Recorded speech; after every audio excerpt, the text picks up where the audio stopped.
హోళీ రంగుల కేళి. పాల్గొన పౌర్ణమి నుంచి వసంతోత్సవాలు జరుపుకోవడం పరిపాటి. సుమారుగా చైత్ర పౌర్ణమి వరకు, ఒంటిమిట్టలో సీతారామ కళ్యాణం వరకు కూడా కొనసాగుతూ ఉంటాయన్నమాట. పాల్గొన మాసం మొదటి నుంచే అనేక ఆలయాల్లో తెప్పోత్సవాలు జరుగుతూ ఉంటాయి. ఇందులో విహరించే కృష్ణ పరమాత్మ దేవరితో సహాను.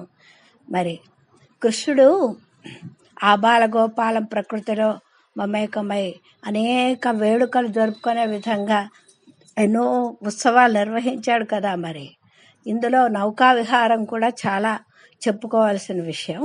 ఈ పౌర్ణమి నాడు నౌకా విహారం గురించి చెప్పుకోవాలి.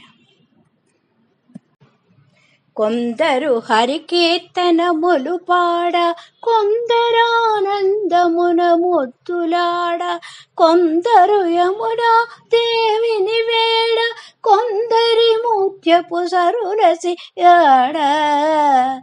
ఓడను జరిపే ముచ్చట కనరే వనితలార నేడు. ఓడను జరిపే ముచ్చట కనరే వనితలార నేడు.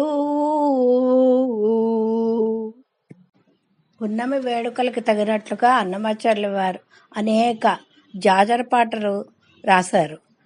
అవి బాలకృష్ణ ప్రసాద్ గారిని స్మరించుకుంటూ ఆయన ఎన్నో వాటికి స్వరపరిచినవి ఉన్నాయి. అవి కూడా చెప్పుకుందాం.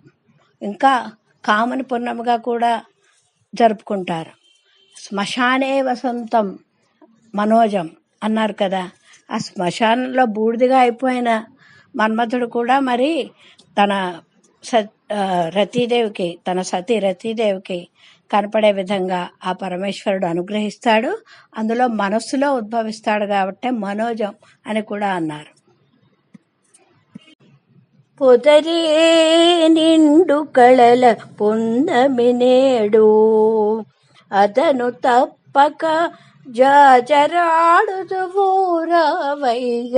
పొదరే నిండు కళల పున్నమి నేడు, జజర జజర జజ జజర జజ జజర జజర జజ జాజర జాజ. జలజాక్షి మోమునను చంద్రోదయమాయ, నెలకొన్న నవ్వుల వెన్నెల కాచను. జలజాక్షి మోమునను చంద్రోదయమాయ, నెలకొన్న నవ్వుల వెన్నెల కాచను. కలికి కన్నుల నల్ల కలువలు వికసించే, అలరి ఈకతో జాజరాడుతువు రావయ్య. జజర జజర జజ జాజర జజ. మొల్లెలు తురుమున ముడిచిన బరువున, మొల్లపు సరసపు మురిపెమున, జల్లన పుప్పొడి జారగపతిపై చల్లేర దివలు జాజరా.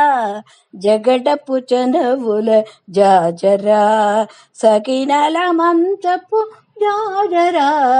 జగడపు చనవుల జాజరా.